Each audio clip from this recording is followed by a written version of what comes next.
قرآن جو ہے 23 ایئرز تک نازل ہوتا رہا، 20 پر 3 سال تک، مگر اللہ پھر بھی فرما رہے ہیں کہ لیلۃ القدر کی رات میں ہم نے قرآن کو نازل فرمایا۔ اس کا کیا مطلب ہے؟ اس کا مطلب ہے کہ لیلۃ القدر کو اللہ تبارک و تعالی قرآن کو آسمان دنیا پر، جو آسمان ہے آسمان دنیا، اس کے اوپر نازل فرمائے، اس کے اوپر اتارے، اور وہاں سے جب جو ضرورت پڑتی تھی، اللہ جو بھی احکام کو بھیجنا چاہتا تھا، موقع کے حساب سے اللہ تبارک و تعالیٰ 23 ایئرز 20 پر 3 سال تک قرآن کے آیتوں کو پیارے نبی صلی اللہ علیہ وسلم پر وحی کے ذریعے سے نازل فرماتے گئے۔ یہ رمضان کی جو ایک رات ہے شب قدر کی رات، یہ 1000 مہینوں سے زیادہ افضل والی رات۔ 1000 مہینے تم عبادت میں بیٹھ جاؤ، ذکر میں بیٹھ جاؤ، نوافل میں بیٹھ جاؤ، مگر ایک مہینہ جو رمضان کے مہینے میں ایک رات جو شب قدر کی رات ہے، اس رات میں کوئی بندہ عبادت میں بیٹھ گیا، اللہ سے معافی مانگنے میں بیٹھ گیا،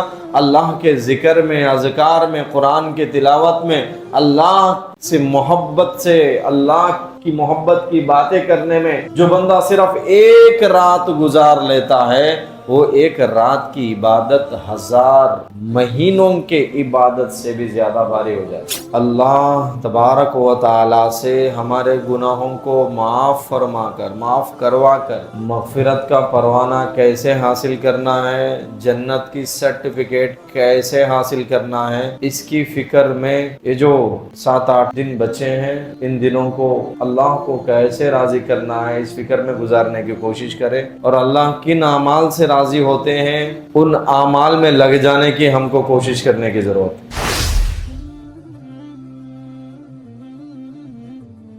رمضان المبارک کا جو مہینہ گزر رہا ہے،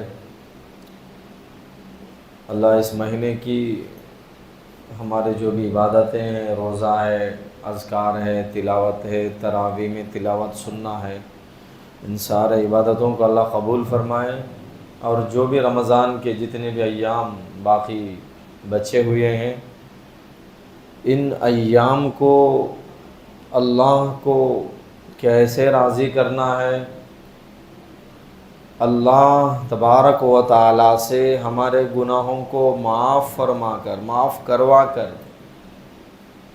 مغفرت کا پروانہ کیسے حاصل کرنا ہے، جنت کی سرٹیفکیٹ کیسے حاصل کرنا ہے، اس کی فکر میں یہ جو 7-8 دن بچے ہیں، ان دنوں کو اللہ کو کیسے راضی کرنا ہے، اس فکر میں گزارنے کی کوشش کرے، اور اللہ کن اعمال سے راضی ہوتے ہیں ان اعمال میں لگ جانے کی ہم کو کوشش کرنے کی ضرورت ہے۔ اللہ پاک فرماتے ہیں اِنَّا أَنزَلْنَاهُ فِي لَيْلَةِ الْقَدْرِ، ہم نے قرآن کو اسی رمضان کے لیلۃ القدر کے قدر والی رات میں، جس کو ہم شب قدر کہتے ہیں عام زبان میں، اس مبارک رات میں ہم نے قرآن کو آسمان سے نازل فرمایا۔ اور ہم یہ بھی سنتے ہیں کہ قرآن جو ہے 23 ایئرز تک نازل ہوتا رہا، 20 پر 3 سال تک، مگر اللہ پھر بھی فرما رہے ہیں کہ لیلۃ القدر کی رات میں ہم نے قرآن کو نازل فرمایا۔ اس کا کیا مطلب ہے؟ اس کا مطلب ہے کہ لیلۃ القدر کو اللہ تبارک و تعالی قرآن کو آسمان دنیا پر، جو آسمان ہے آسمان دنیا، اس کے اوپر نازل فرمائے، اس کے اوپر اتارے، اور وہاں سے جب جو ضرورت پڑتی تھی، اللہ جو بھی احکام کو بھیجنا چاہتا تھا، موقع کے حساب سے اللہ تبارک و تعالیٰ 23 ایئرز 20 پر 3 سال تک قرآن کے آیتوں کو پیارے نبی صلی اللہ علیہ وسلم پر وحی کے ذریعے سے نازل فرماتے گئے۔ یہ رمضان کی جو ایک رات ہے شب قدر کی رات، یہ 1000 مہینوں سے زیادہ افضل والی رات ہے۔ 1000 مہینے تم عبادت میں بیٹھ جاؤ، ذکر میں بیٹھ جاؤ، نوافل میں بیٹھ جاؤ، مگر ایک مہینہ جو رمضان کے مہینے میں ایک رات جو شب قدر کی رات ہے، اس رات میں کوئی بندہ عبادت میں بیٹھ گیا، اللہ سے معافی مانگنے میں بیٹھ گیا، اللہ کے ذکر میں، اذکار میں، قرآن کے تلاوت میں، اللہ سے محبت سے، اللہ کی محبت کی باتیں کرنے میں جو بندہ صرف ایک رات گزار لیتا ہے وہ ایک رات کی عبادت 1000 مہینوں کے عبادت سے بھی زیادہ بھاری ہو جاتی ہے.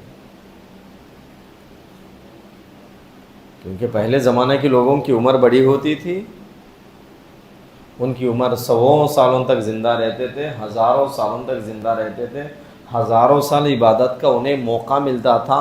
امت محمدیہ کی جو عمر ہے 60 سال، 70 سال، 80 سال، 90 سال، 100 ایئرس، 110 زیادہ بولے تو اللہ تبارک و تعالیٰ مسلمانوں کو رمضان میں شب قدر لیلۃ القدر کی ایک رات عطا فرمایا جس کی عبادت ہزاروں راتوں کی عبادتوں سے زیادہ ہے، جس میں ایک آنسو کا قطرہ جو ٹپکاتا ہے شب قدر کی رات میں، لیلۃ القدر کی رات میں، ہزاروں مہینے آنسو ٹپکانے سے بھی زیادہ ایک آنسو کا قطرہ جو ہے وہ فضیلت والا بن جاتا ہے. اس کا مقابلہ ہزاروں مہینوں تک جو رونا ہے وہ رونا اس کے برابر نہیں ہو سکتا. تو اللہ ہمیں موقع عطا فرمائے رمضان میں. اور لیلۃ القدر جو ہے علماء اکرام کے اختلافات ہے اس میں، کچھ 21، کچھ 23، کچھ 25، کچھ 27ویں رات، کچھ 29ویں رات، 5 رات. اللہ شب قدر کو جو ہے چھپا کے رکھا ہے. جو بھی اہم امور ہے اسلام میں ان چیزوں کو چھپا کے رکھا گیا. انسان کو موت کب آتی ہے اس کا علم انسان سے چھپایا گیا تاکہ تم ہمیشہ تیار رہو موت کے لیے. موت کے لیے ہمیشہ تم تیار رہو. یہ علم انسانوں سے چھپایا گیا. اگر بتلایا جاتا انسان کو فلاں وقت میں تمہاری موت آئے گی، انسان کو جیسے ہی سمجھ آ گیا یا انسان جیسے ہی پیدا ہوا اس کے ماں باپ کو بتلایا جاتا کہ 10 سال زندہ رہے گا، 20 سال رہے گا، 30 سال رہے گا، 40 سال رہے گا، 50 سال رہے گا، تو اس کو پتہ ہے کہ اس کی موت کب آنے والی ہے. وہ غفلت کی زندگی گزارے گا.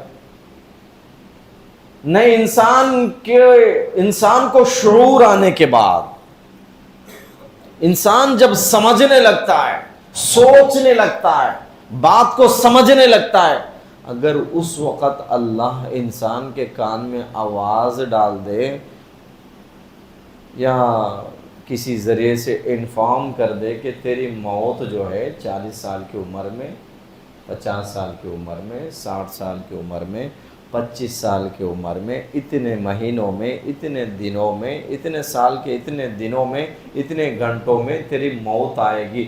اللہ اگر انسان کو انفارم کر دیتا، بتلا دیتا، اطلاع دے دیتا تو انسان غفلت کی زندگی گزارتا، منمانی کی زندگی گزارتا. ارے میری عمر 70 سال ہے، چلو 69 ایئرز تک نافرمانی کروں گا، 1 سال اللہ کی عبادت کروں گا، گناہوں کی معافی مانگوں گا. کسی کو اللہ بتلا دیتا 40 سال تک تجھے میں زندہ رکھوں گا،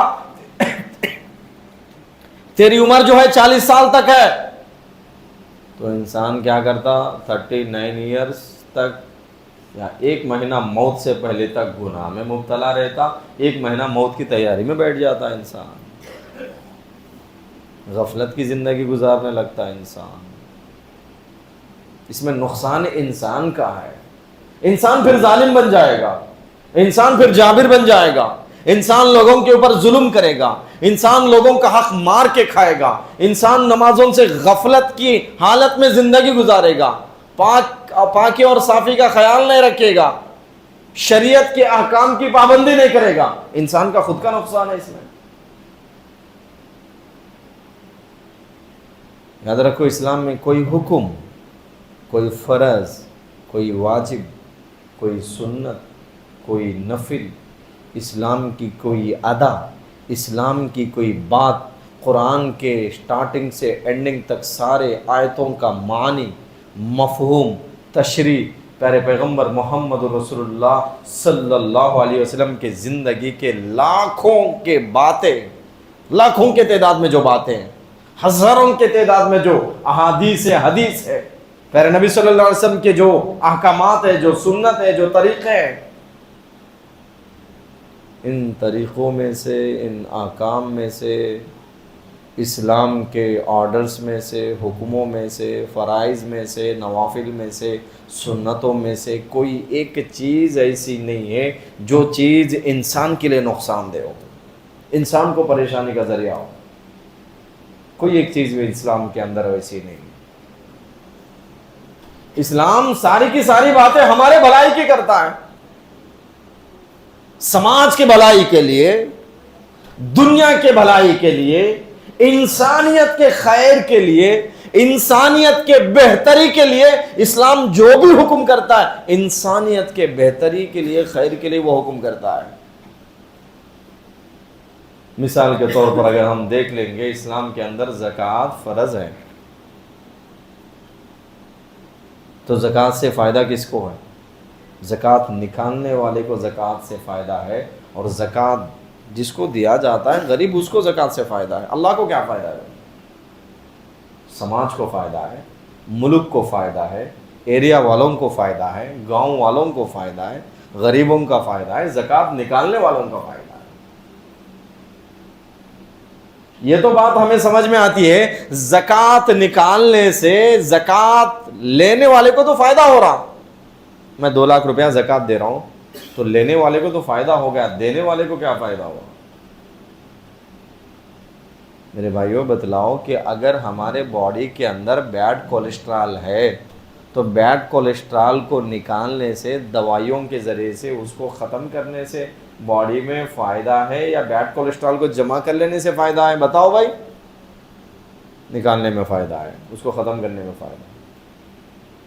انسان کی انگلی میں چھوٹی سی چوٹ لگی، خون کا گڈھا بن گیا، سمجھو چھوٹا سا خون یہاں جمع ہو گیا، غدود بن گیا، کچھ پھوڑا بن گیا. ڈاکٹرز کہتے ہیں کہ یہ جو اس میں 2.5 ml یا 2.5 گرامز، تھوڑا سا 2.5 گرامز اس کے اندر بلڈ ہے، یا 2.5 خطرہ اس کے اندر بلڈ ہے، اس کو نکال لیجئے، آپ کا ہاتھ جو ہے یہ محفوظ رہ جائے گا، ہاتھ جو ہے خراب نہیں ہوگا. اس بلڈ کے نکالنے میں فائدہ ہے یا جمع کرنے میں فائدہ ہے بھائی؟ اگر کوئی کہے کہ بلڈ میرا بلڈ ہے، میں کیوں دوں، کیوں نکالوں، تو نکالنے میں فائدہ ہے. پیر میں چوٹ لگ گیا، باڈی کے اندر کچھ گندگی جمع ہو گئی، کوئی خرابی جمع ہو گئی، خراب خون جمع ہو گیا، اس خراب خون کو نکالنے سے جو ہے باڈی ریلیف ہوتی ہے، بیماری دور ہوتی ہے، بیماری اندر پھیلتی نہیں ہے. اگر چھوڑ دیں میرا گندا خون میرا ہے میں کیوں نکالوں، اس کا نقصان ہے.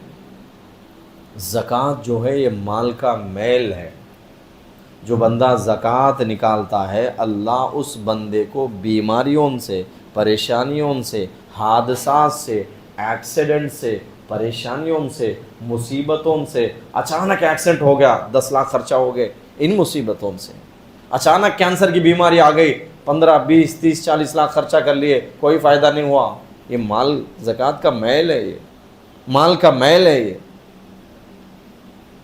اللہ پاک جو بندہ زکوٰۃ دیتا ہے ان بیماریوں سے، مصیبتوں سے، پریشانیوں سے، آفات سے، بلاؤں سے اللہ تبارک و تعالیٰ اس بندے کو محفوظ رکھتا ہے. یہ غریبوں کا حق ہے.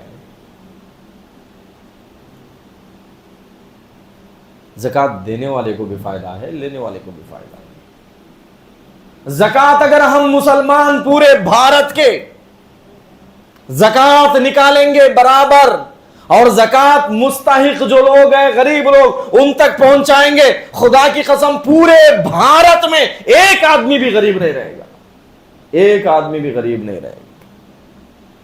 اگر بھارت میں لوگ غریب ہے، غریبی کی حالت میں زندگی گزار رہے ہیں، مسجدوں کے پاس جا کر بھیک مانگ رہے، درگاہوں کے پاس جا کر بھیک مانگ رہے، مندروں کے پاس جا کر، چرچوں کے پاس جا کر بھیک مانگ رہے، گلی گلی میں ساؤنڈ لگا کر، یہ جو مائک لگا کر، گاڑیوں میں ٹھکلتے لے جا کر جو بھیک مانگ رہے ہیں، اس میں سے کچھ لوگ بزنس کرنے والے بھی ہیں، کچھ لوگ حقیقی معنی میں غریب لوگ ہیں.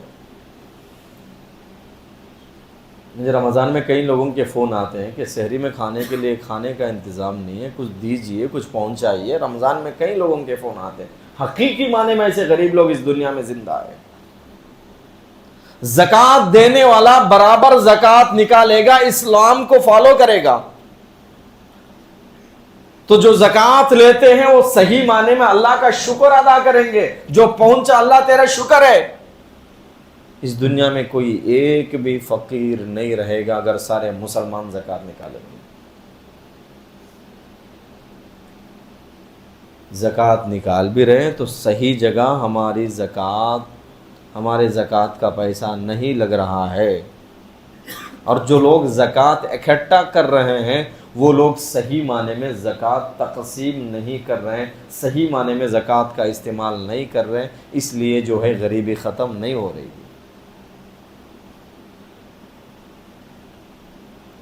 دیکھو اسلام کی کیا سوچ ہے، اسلام میں کتنے اچھے باتیں ہیں۔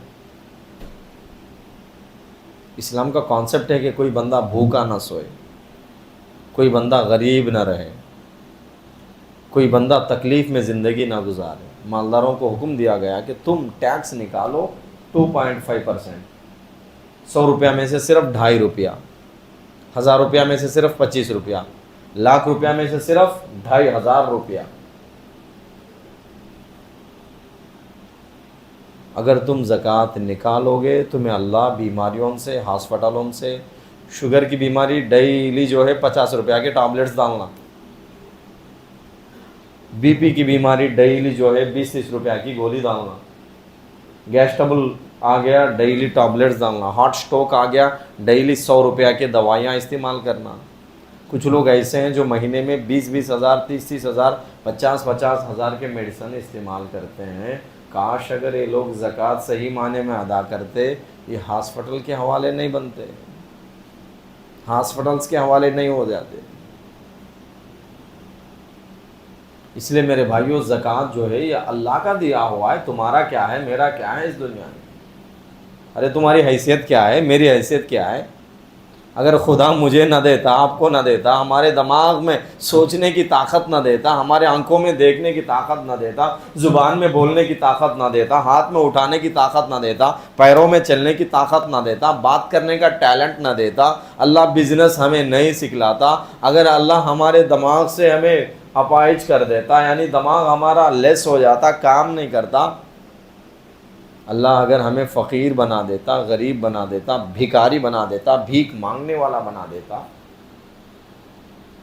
تو پھر کون ہے جو ہمیں پیسے پہنچا سکے؟ کون ہے جو ہمیں دولت دے سکے؟ کون ہے جو ہمیں مالدار بنا سکے؟ اس نے بتلا دیا کہ کروڑوں پتیوں کو میں 1 منٹ میں بھکاری بنا دے سکتا ہوں، اور کئی واقعات دنیا میں موجود ہے، بھکاریوں کو 1 منٹ میں کروڑوں پتی بھی بنا سکتا ہوں، کئی واقعات دنیا میں موجود ہے، لوگ اپنے آنکھوں سے دیکھ رہے ہیں۔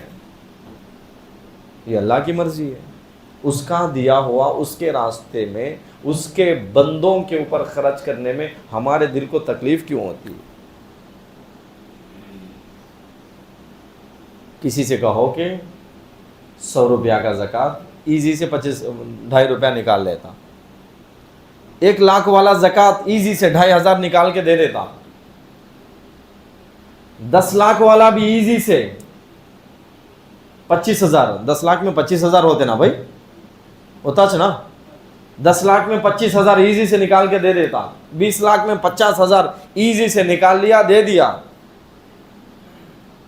جس کے پاس کروڑوں کے پیسے ہیں وہ سوچنے میں لگتا 1 کروڑ میں 2.5 لاکھ روپیہ، 1 کروڑ میں 2.5 لاکھ روپیہ زکوٰۃ دینا ہے، وہ سوچنے میں گر جاتا 2.5 لاکھ روپیہ غریبوں میں تقسیم کرنا ہے۔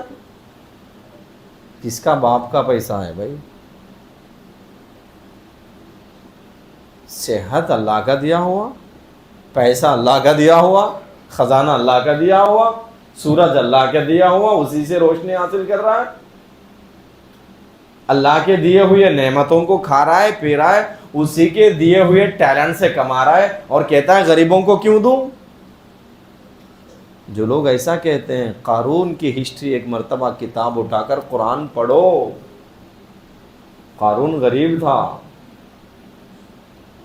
کھانے کے لیے کھانا نہیں تھا اس کے پاس، موسیٰ علیہ السلام کے پاس آیا، کہا اے موسیٰ علیہ السلام اللہ سے دعا کرو اللہ مجھے مالدار بنا دے، اللہ مجھے دولت دے دے، اگر اللہ دولت دے دے گا میں غریبوں کو تقسیم کر دوں گا، کوئی غریب نہیں رہے گا، سارے غریبوں کی مدد کروں گا۔ موسیٰ علیہ السلام کی دعا قبول ہوئی، قارون کو اللہ خزانہ عطا کیا، دولت عطا کیا، اتنی دولت اتنا خزانہ کہ قارون کے خزانے کے چابیاں، کنجیاں، کیسز، جو چابیاں ہیں کیس، ان کو ڈھونے کے لیے اٹھانے کے لیے 80 اونٹوں کے اوپر لے جایا جاتا تھا۔ خزانہ نہیں، خزانے کے چابیاں، کتنے بیروے ہوں گے، کتنے الماریاں ہوں گے، کتنے کمرے ہوں گے، کتنے بڑے بڑے بنگلوں میں اس کا خزانہ ہوگا، اس کے کنجیوں کو، چابیوں کو اٹھانے کے لیے 80 اونٹوں کے اوپر لے جایا جاتا تھا اس کے خزانے کی چابیاں۔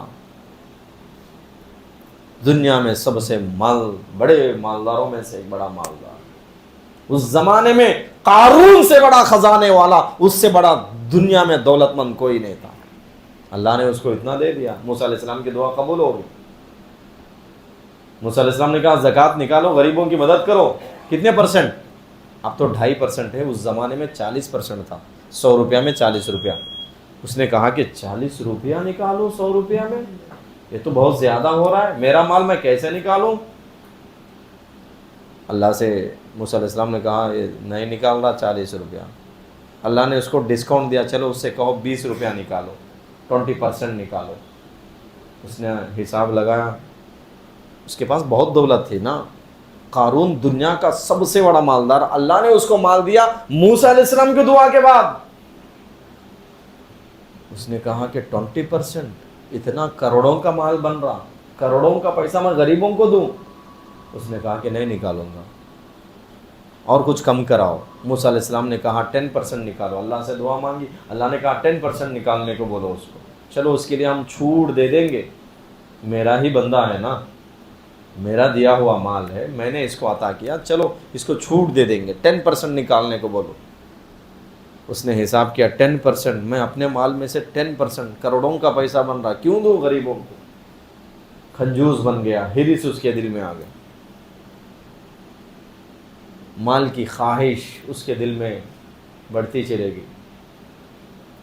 تو اس نے سوچا کہ موسیٰ کو میں الزام لگا کر موسیٰ کو میں بدنام کروں گا، زمانے کے نبی کو علیہ السلام، ایک لیڈی کو، ایک عورت کو اس نے کچھ پیسے دیے، کہا کہ موسیٰ علیہ السلام کے اوپر الزام لگاؤ کہ یہ میرے ساتھ غلط کر رہے تھے۔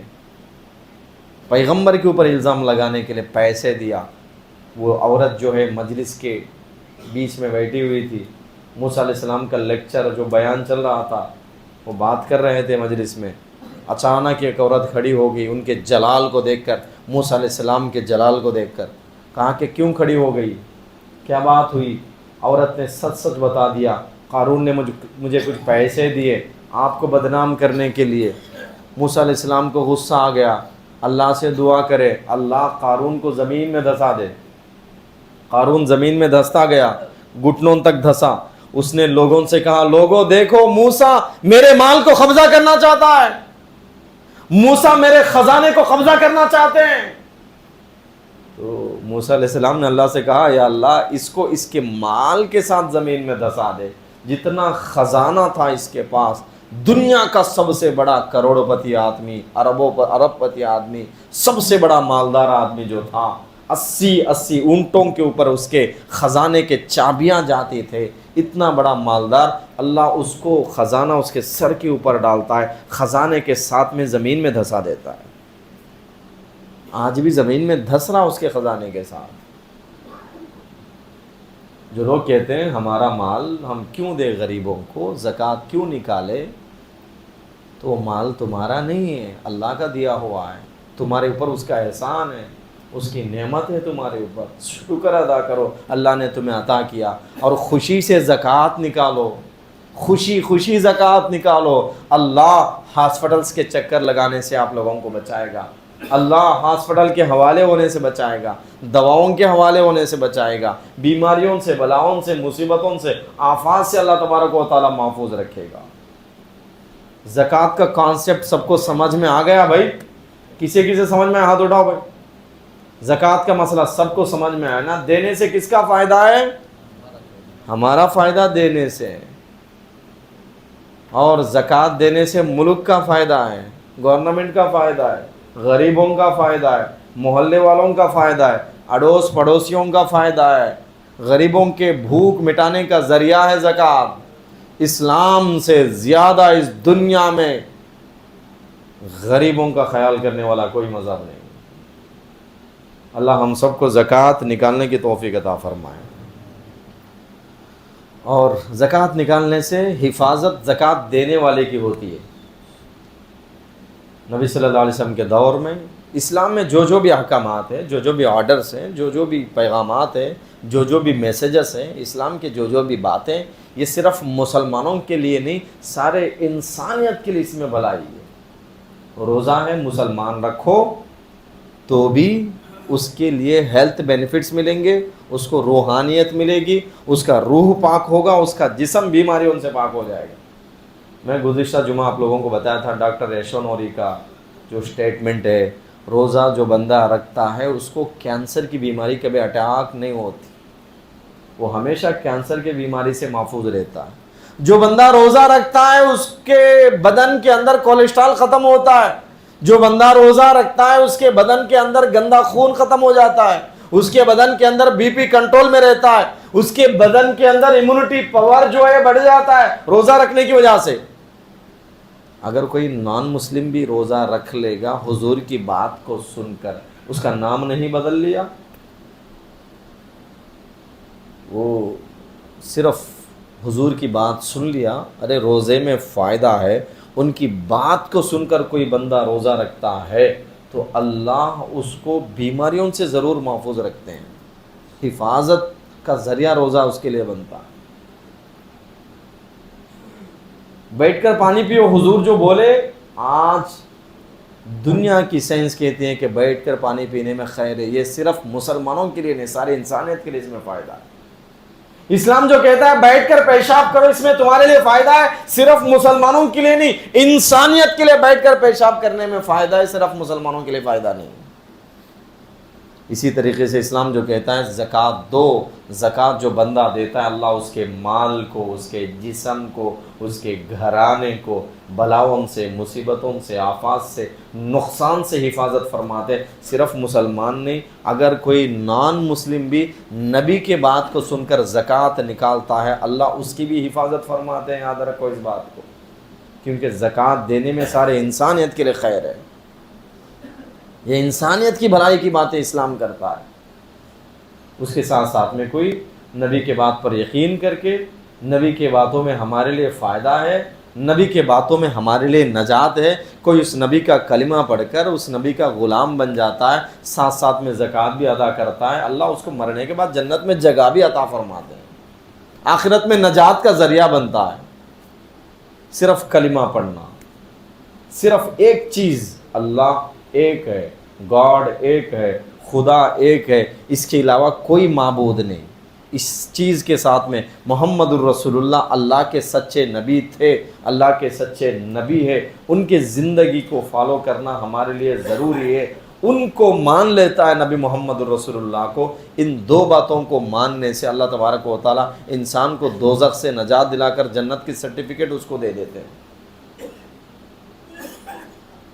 تو پہلے نبی کے دور میں ایک یہودی تھا، نبی صلی اللہ علیہ وسلم بیان فرما رہے تھے زکوٰۃ جو بندہ ادا کرتا ہے اللہ اس کی، اس کے مال کی، اس کے بدن کی، اس کے جسم کی، اس کے گھرانے کی، اس کے مال میں نقصان سے اللہ اس بندے کو حفاظت فرماتا ہے۔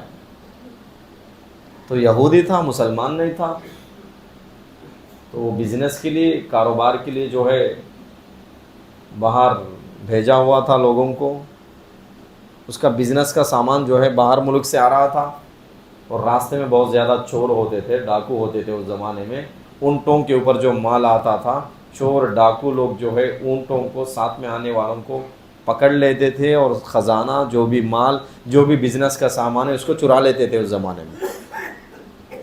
یہودی نے سوچا کہ محمد الرسول اللہ صلی اللہ علیہ وسلم کے باتوں میں خیر ہے، یہ سچا آدمی ہے، بے شک سچ بولتے ہیں، اور یہ کہتے ہیں کہ جو بندہ زکوٰۃ دیتا ہے اللہ اس کے مال کی حفاظت فرماتا ہے، اس کے جسم کی بھی حفاظت فرماتا ہے، بیماریوں سے بھی اس کی حفاظت فرماتا ہے، اور اس کے تجارت کاروبار کی بھی اللہ حفاظت فرماتے ہیں۔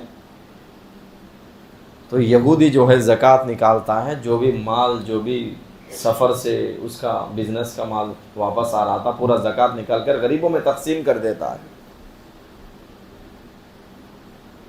اور وہ یہ بھی کہتا ہے کہ اگر میرا مال چوری ہو گیا، محمد الرسول اللہ سے میں جا کر مال حاصل کروں گا، تمہارے بات کے اوپر یقین کر کر میں غریبوں میں زکوٰۃ دیا تھا، غریبوں میں بانٹا تھا پیسے، مگر میرا مال چوری ہو گیا، میں محمد الرسول اللہ سے وصول کر کے رہوں گا۔ تو ہوا یہ کہ جو بھی اس کا کاروبار کا سامان باہر ملک سے آ رہا تھا، اس کے ساتھ میں جتنے اونٹوں کے اوپر مال سوار جو لوگ لا رہے تھے، سارے اونٹوں کے مال کو جو ہے چور ڈاکو لوگ قبضہ کر لیتے ہیں، چرا لیتے ہیں۔ اور اس تک میسج پہنچتا ہے، اس زمانے میں خطوط کے ذریعے لوگ آ کر بتلا دیتے ہیں کہ آپ کا مال کا نقصان ہو گیا، چور وہاں پہ چرا لیے، ڈاکو لوگ ڈاکہ ڈال دیے۔ تو یہ جو بندہ تھا اس نے بھی سنا کہ مال کا نقصان ہو گیا، تلوار لیا، محمد الرسول اللہ کے قریب جانے لگا۔ پوچھا کہاں جا رہے ہو؟ محمد الرسول اللہ کے پاس جا رہا ہوں۔ کیوں؟ انہوں نے کہا کہ زکوٰۃ دینے والے کے مال کی اللہ حفاظت فرماتا ہے، میرا مال چوری ہو گیا۔ تو قریب جانے لگا، محمد رسول اللہ سے میں حاصل کروں گا، ان سے مانگ کے لوں گا۔ تو پیچھے سے ایک بندہ آتا ہے، کہتا ہے کہ مبارک ہو تمہارے لیے، جتنے لوگوں کے اونٹ آ رہے تھے وہ صحیح سلامت تھے، فاش جا رہے تھے، ڈاکو لوگ قبضہ کر لیے، ان کا مال جو ہے چرا لیے، تمہارے اونٹ کا جو پیر ہے وہ زخمی ہوا، وہ دھیرے دھیرے چلنے لگا، لیٹ سے چلنے لگا، مگر وہ ڈاکوؤں کا جب قافلہ چرانے کے لیے، ڈاکہ ڈالنے کے لیے پہنچا، وہاں تمہارا اونٹ موجود نہیں تھا، تمہارا اونٹ پیچھے پڑ گیا تھا، تمہارا مال، تمہارا سامان، بزنس کا جتنا بھی سامان ہے وہ صحیح سلامتی کے ساتھ تمہارے گھر تک پہنچ رہا ہے۔ تو پیارے نبی کی بات سچی ہے کہ جھوٹی؟ پیارے نبی نے فرمایا کہ زکوٰۃ دو، مال کی حفاظت اللہ پاک فرماتے ہیں۔ یہودی زکوٰۃ ادا کرتا ہے، اللہ تبارک و تعالیٰ یہودی کے مال کی بھی حفاظت فرما لیتے ہیں۔ سہارنپور میں حافظ فضل حق کے نام سے ایک حافظ صاحب رہتے تھے، اللہ والے تھے، نماز پڑھتے تھے، تہجد پڑھتے تھے، زکوٰۃ دیتے تھے، غریبوں کی مدد کرتے تھے۔ ان کے گھر میں حافظ صاحبہ بولے تو غریب لوگ نہیں بھائی، اب گجرات میں جا کر دیکھ لو، کروڑوں پتیوں کے گھروں میں 4 5 حافظ قرآن موجود ہیں۔ آج ہم غریب بچوں کو مدرسے میں چھوڑ کر حافظ بناتے۔ سعودی عرب میں کروڑوں پتی جو لوگ ہیں، باہر کنٹریز میں کروڑوں پتی جو لوگ ہیں وہ اپنے بچوں کو پہلے حافظ بناتے ہیں۔ گجرات میں کروڑوں پتی، اربوں پتی بزنس مین ہیں، کپڑوں کا کاروبار ہے، لنڈن میں بزنس ہے، پیرس میں بزنس ہے، امریکہ میں بزنس ہے، یوروپ میں بزنس ہے، دبئی میں بزنس ہے، ان کے بچے حافظ قرآن ہیں، حافظ پڑھتے ہیں پھر بزنس میں لگتے ہیں۔ میرے بھائیوں، اپنے بچوں کو دنیا کے علم کے ساتھ ساتھ دین کا علم سکھاؤ، پہلے قرآن کی دولت ان کے سینے میں محفوظ کراؤ، قرآن کی دولت ان کے سینے میں آئے گی، تمہارے گھر میں اللہ تبارک و تعالیٰ اپنے رحمت خاصہ فرمائیں گے، ماں باپ کے حق میں جنت کے فیصلے فرمائیں گے۔ ڈاکٹر بناؤ، انجینئر بناؤ، ساتھ میں حافظ بھی بناؤ۔ ٹھیک ہے، میرا ٹاپک پھر چینج ہو جائے گا۔ حافظ فضل حق کے نام سے حافظ صاحب تھے، ان کے پاس مال تھا، پیٹھی 6 پیسے کی، جو یہ کفل ہے، چھوٹا سا کفل، 6 پیسے کا کفل ڈالے ہوئے تھے پیٹھی کو، جو مضبوط پیٹھیاں ہوتی تھی اس زمانے میں لوہے کے۔ علماء کرام لکھتے ہیں کہ رات میں وہ سو رہے تھے، اوپر ڈاکو 4 لوگ اٹھے کٹے لوگ آئے، 6 پیسے کی جو چابی ہے، جو کنجی ہے، یہ کیا بولتے ہیں اس کو، قفل، اس کو پھوڑنے لگے، تالے کو نہیں پھٹ رہا ہے۔ وہ اوپر سے آئے، جھانک کے کہا کہ تم 6 لوگ نہیں 12 لوگ آ کر پھوڑو کہ جو قفل ہے نہیں پھوٹے گا، تالا نہیں پھوٹے گا، کیونکہ میں اس مال کی جو زکوٰۃ ہے یہ غریبوں میں تقسیم کر چکا ہوں، زکوٰۃ دے چکا ہوں۔ وہ پھر گئے، آرام سے سو گئے۔ فجر کے اذان تک وہ لوگ کوشش کرتے رہے، 4 ڈاکو فجر کے اذان تک پیٹھی کے اندر جو مال ہے، بڑے بڑے پیٹیاں، بھائی آپ پرانے زمانے کے لوگوں کے پیٹیاں دیکھو، اتنے اتنے بڑے، 4 لوگ اٹھا کر لے کر نہیں جا سکتے، بڑے بڑے پیٹیاں ہوتی تھی۔ 6 پیسوں کی جو 6 پیسوں کا جو قفل ہے تالا، اس کو پھوڑنے کے لیے رات سے فجر تک کوشش کرتے رہے، مگر وہ تالا نہیں ٹوٹا۔ انہوں نے کہا اللہ تیری بات پہ مجھے آج پہلے بھی یقین تھا، آج یقین اور بڑھ گیا، میں اس مال کا زکوٰۃ غریبوں میں تقسیم کر دیا، اللہ تو میرے جان کی بھی میرے مال کی بھی حفاظت کر دیا اس زکوٰۃ کے ذریعے سے۔